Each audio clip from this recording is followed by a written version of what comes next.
پانی جو چوتھی مرتبہ وزارت عظمیٰ کے لیے ماشاءاللہ تاج پوشی کی تیاری کر رہے ہیں.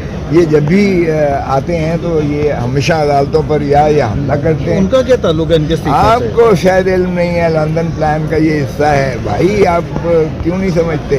یہ عدالت میں یہ عدالت کو دلخت کرتے ہیں، پھر عدالت کے ججز کو یہ معزول کرواتے ہیں، پھر یہ اس پر حملہ کرواتے ہیں. صاحب یہ والا معاملہ ان کے ساتھ اٹیچ نہیں ہو پا رہا. 100% کیسے ہے؟ کوئی بات بتائیں. یہ دیکھیں سارا نظام انہی کے ساتھ. نقوی صاحب نے مخدوم علی خان صاحب، بیرسٹر علی ظفر صاحب، خواجہ حارث صاحب کی ٹیم رکھی. ایک دن پہلے وہ جواب جمع کرواتے ہیں اور اگلے دن اچانک ریزائن کر جاتے ہیں بغیر کسی وجہ کے.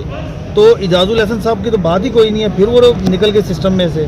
آپ میرا نام اس میں سے بھول گئے. دیکھیے آپ بھی سوری دیکھیں، یہ مظاہر علی اکبر نقوی کے ساتھ جو مذاق ہوا ہے، انہوں نے 50 درخواستیں لکھی ہیں چیف جسٹس کو. ان کے ساتھ انصاف نہیں کیا گیا ہے، کسی چیز کو جواب نہیں دیا گیا.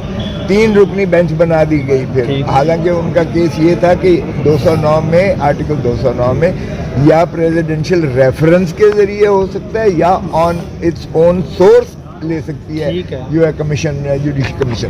اور اس میں وہ 3 کیسز جو آج تک ہوئے ہیں تاریخ میں، جس میں ایک افتخار محمد چودھری صاحب کا تھا، دوسرا جسٹس قاضی فائز عیسیٰ صاحب کا اپنا تھا جو چیف جسٹس موجود ہیں، اور تیسرا شوکت صدیقی کا تھا.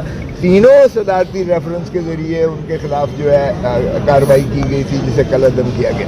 اور جو دوسری بات ہے سورس، وہاں کہیں ایسا تصور نہیں ہے. یہاں پر تو کرپٹ پریکٹسز کا نہیں. او بھائی کمپلینٹ تھی، درخواستیں تھیں. وہ تو درخواست جج ایک کے خلاف فیصلہ کرتا ہے نا. ہر کیس میں ایک فریق کے حق میں ہوتا ہے، دوسرے فریق کے خلاف ہوتا ہے. تو پھر اس کا مطلب ہے آپ نے ریت ڈال دی کہ جس کے خلاف فیصلہ ہوگا وہ اٹھ کے جج کے خلاف الزام لگا دے گا کہ اس نے رشوت لی ہے، جائیداد بنائی ہے، جاگیر بنائی ہے، بچوں کو پڑھایا ہے، کرائے لیے ہیں، فیسیں لی ہیں، اور اس کے بعد اس کو جو ہے اس طریقے سے جب چاہے آپ نکال دیں. تو جج کبھی بھی کام نہیں کر سکے گا، پھر کوئی جج نہیں کام کر سکے گا. اور کوئی جج جو انہوں نے یہ بات نقوی صاحب کونسل کے سامنے بتاتے ہیں کہ یہ سارا الزام سبحان اللہ سبحان اللہ ایویڈنس دیتے ہیں، سبحان اللہ، کے سامنے لے کے وہ اتار کے بیٹھے اسی کے خلاف علاج کے لیے جاتے.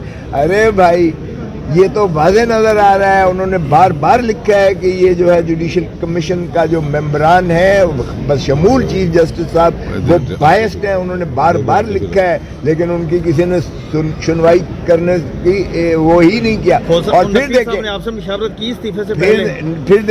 دیکھیں اس پر تر رہا یہ کہ اگر اس نے استعفیٰ دے دیا تو پھر بھی کارروائی کی جا رہی ہے. اور جو کمنٹس آ رہے ہیں وہ بھی عدالت کو منہدم کرنے کے مترادف ہیں. اس کو فالو کرتے ہوئے جیسے آپ نے کہا اعجاز الحسن انتہائی نفیس، انتہائی کمپیٹنٹ آدمی ہے، انتہائی باوقار، اور انہوں نے جو ہے جو فیصلہ جات ان کے آئے ہیں وہ مس کریں گے. آپ دیکھیے گا کہ یہ محسوس کریں گے.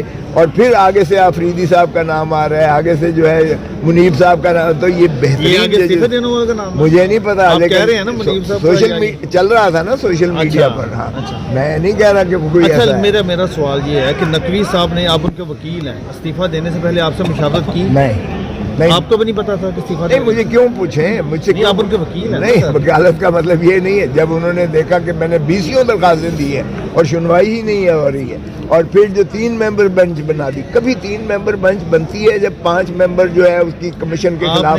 جب خبر آئی کہ استعفیٰ دے دیا نقوی صاحب نے، پھر آپ نے رابطہ کیا ان سے؟ جی، انہوں نے میرا شکریہ ادا کیا اور میں نے کہا کہ اٹ واز شاکنگ. یہ کہا. اور آپ نے کہا نہیں کہ یہ آپ نے کیا کر دیا؟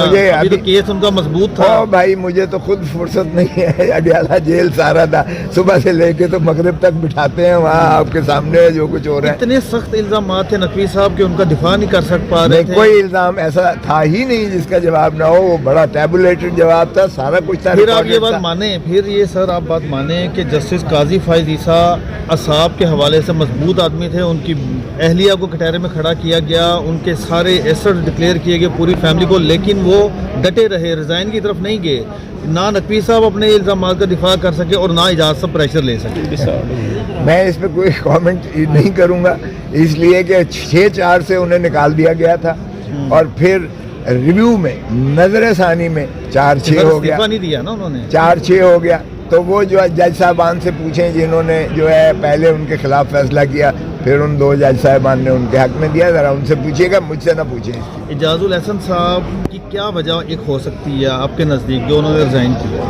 ابھی تو کوئی کمپلینٹ بھی نہیں تھی ان کے. نہیں, کوئی ایسا نہیں تھا. اعجاز الاحسن یا دوسرے جج صاحبان جو آپ کے سامنے ہے, اوپن وار چل رہی تھی. جب عمر عطا بندیال صاحب چیف جسٹس تھے تو آپ کو پتہ ہی ہے, اعجاز الاحسن صاحب, یہ مظاہر علی اکبر نقوی صاحب, منیب صاحب, یہ جو ان کے 8 ججز ان کے ساتھ تھے اور قاضی صاحب کے ساتھ تھے, ان کے جانے کے بعد پھر پینڈولم جو ہے وہ توازن جو ہے وہ قاضی صاحب کے حق میں آ گیا کیونکہ ان کی میجورٹی ہو گئی.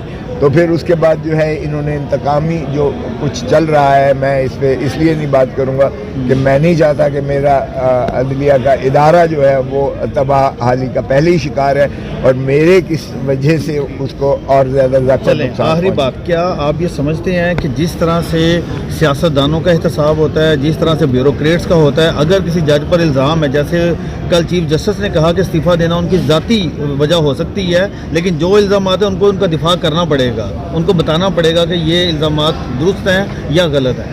کیا یہ درست نہیں ہے احتساب کی روایت کا؟ دیکھیں, یہ ان کا فورم نہیں ہے, یہ ان کا دائرہ اختیار نہیں ہے. وہ صرف یہ سن رہے ہیں کہ ججی سے ان کو جو ہے سبکدوش کیا جائے. ججی سے جب مستعفی ہو جاتا ہے جج تو اس کے بعد سپریم جوڈیشل کونسل کی کارروائی ہمیشہ جو ہے وہ کالعدم متصور ہوتی ہے. اگر کوئی اور ایسے جو انہوں نے ارتکاب کیے ہیں جو کسی اس کے مواخذے کے ذائچے میں آتا ہے تو قوانین موجود ہیں. وہ مدعی یا مستغیث جنہوں نے نالش کر رکھی ہے, جنہوں نے درخواستیں دی ہیں, وہ جائیں اور اپنی جو ہے قانون کے مطابق کریں, لیکن سپریم کورٹ خدا رہا اس طرح اپنے ادارے کو جو ہے منحدر نہ کریں. صحیح ہے. کیا آپ اس کارروائی کو چیلنج کریں گے؟ مجھے کیا ضرورت پڑی ہے چیلنج؟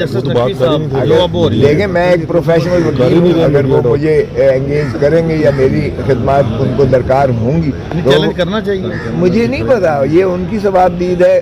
اگر چیلنج کریں گے تو میں لکھ کے دیتا ہوں, ایک بھی الزام جو ان پہ لگا ہے اس لائق نہیں ہے کہ وہ کسی جوڈیشل سکروٹنی کی پرکھ پر وہ اتر سکے.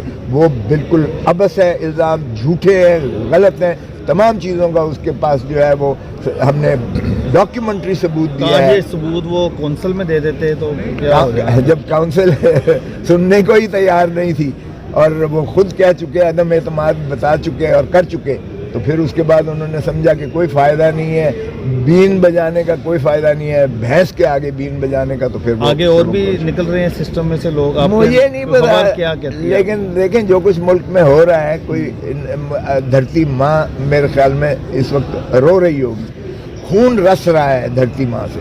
ظلم کر رہے ہیں ہم اپنی ماں سے, اپنی پاکستان سے. بس کر دیں میرے خیال میں, اس نظام کو چلنے دیں, ملک کو چلنے دیں. اس طرح ملک نہیں چلا کرتے.